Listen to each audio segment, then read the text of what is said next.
You say you want to be free. But here's the truth. Real freedom will terrify you before it liberates you. Because the first thing it kills is who you thought you were. We've been sold a soft, sugary version of freedom. A curated life, tailored to our preferences, algorithms that agree with us, comforts that keep us numb, choices that feel like liberty, but are really just decoration on a cage. Friedrich Nietzsche didn't write for the comfortable.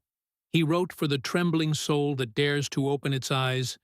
He said, "Freedom is the will to be responsible for oneself. Not the freedom to do whatever you want.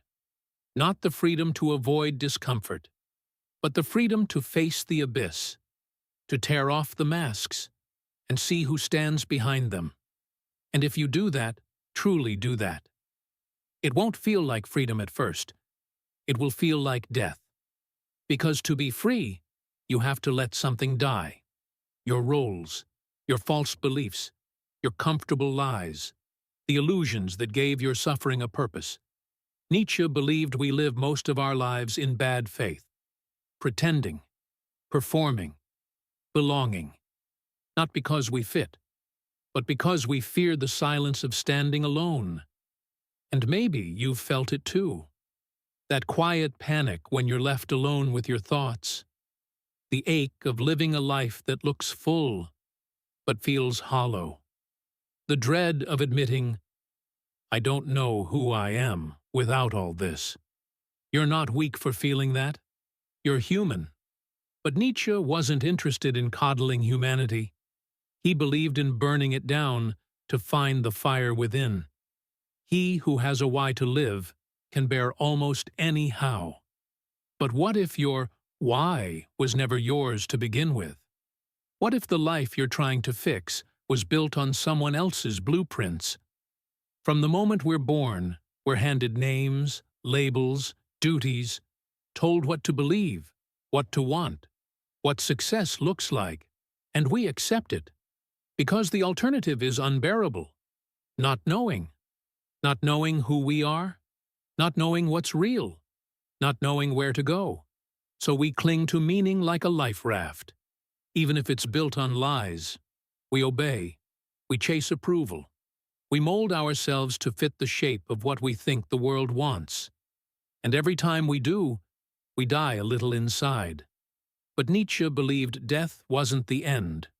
It was the beginning. Not physical death, but ego death. The death of the tame, obedient self. The death of the domesticated soul. He called it the death of God. The collapse of all external authorities.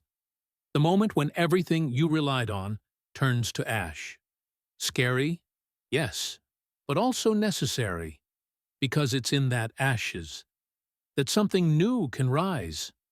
Freedom isn't granted, it's claimed, and the price is everything that made you feel safe but kept you small. This is why freedom feels like death. Because the false self must die for the real self to be born. And that's not poetic metaphor. It's spiritual surgery. You don't just walk into freedom. You bleed into it. You cry. You rage. You mourn the parts of you that were never real but felt like home. You realize the cage was familiar. And freedom is not. There's no applause, no guidebook, no hand to hold. There's just you, naked in the dark. But here's the paradox Nietzsche saw. That darkness is the birthplace of light. He called this the path of the Übermensch. Not a superior human in strength, but in courage. A person who dares to create their own values, who doesn't ask for permission to exist, who takes the chaos of life and carves meaning into it. But you can't become that if you're still trying to be good, if you're still trying to fit in, if you're still playing by rules you never questioned. The individual has always had to struggle to keep from being overwhelmed by the tribe. And maybe that's what you're feeling now, that you're drowning in expectations, that your soul is shrinking to fit inside the life others picked for you, that your truth is louder than your fear, but only just. That means you're close, because right before the self shatters, it trembles. Right before you awaken, you feel like you're dying. That's how it works. That's the cost. But imagine this. Imagine stepping into a life where you're no longer afraid of yourself, no longer apologizing for your depth, no longer shrinking your fire to keep others warm. Imagine being so rooted in your truth that rejection doesn't move you, that success doesn't define you, that silence doesn't scare you. Imagine becoming so alive that comfort bores you. Nietzsche wasn't trying to depress you. He was trying to shake you, to awaken the part of you that knows you're meant for more than mere survival. The part that wants to scream, to create, to destroy the lie that says, "This is all there is." He wrote for the part of you that is still wild, still dangerous, still free. But here's the thing. No one tells you. Becoming free will cost you everything. You will lose friends. You will lose beliefs. You will lose the version of yourself that people liked. And that will feel like death. But what dies isn't you. It's the mask. And in its absence, you find something strange, something still, something real. A self that doesn't need a role to exist. A soul that doesn't need approval to breathe. You find freedom, not as an idea, but as an experience. Freedom as a quiet fire in your chest. Freedom as the absence of fear. Freedom as the willingness to walk alone, even when your legs are shaking. And maybe you're already there, on the edge, half in, half out. 1 foot in the life you know, 1 foot in the mystery. And it hurts. It burns. It feels like something precious is slipping away. Let it go. That pain is the sound of your shell cracking. That ache is the labor of rebirth. You are not dying. You are being born. This is what Nietzsche tried to tell us. That suffering is not a punishment. It's a passage. That meaning is not found. It's made. That freedom is not easy. It's earned in blood, sweat, and surrender. So, what now? Now you begin. Not with answers, but with honesty.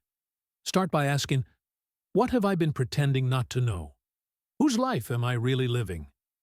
What am I afraid would happen if I told the truth? These are dangerous questions. They will unravel you, but they will also reveal you. You don't need to burn the world, just the parts of it that keep you asleep. Because the world doesn't need more people who fit in.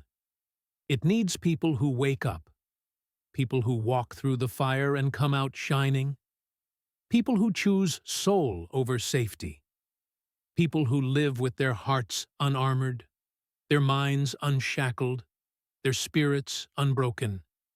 You say you want to be free, but are you willing to die to everything that made you feel loved, but never whole?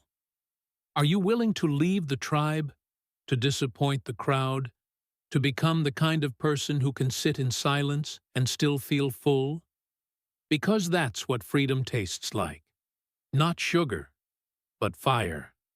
And if you can stomach it, if you can stand the burn, you'll find something beautiful on the other side. Not happiness, not perfection, but power. The quiet, steady kind. The kind that doesn't need to shout. The kind that simply is. And when you reach that place, you'll understand. Freedom didn't kill you. It killed who you weren't. So who you really are could finally breathe.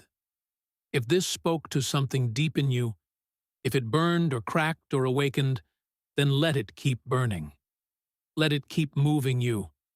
And if you're ready to keep walking this path, to go deeper, to feel more, to live louder, then like this video and subscribe to the channel for more raw, real, reflective truths. Because the world doesn't need more noise. It needs people like you, awake, alive, and unafraid to become free. Let's keep walking this road together.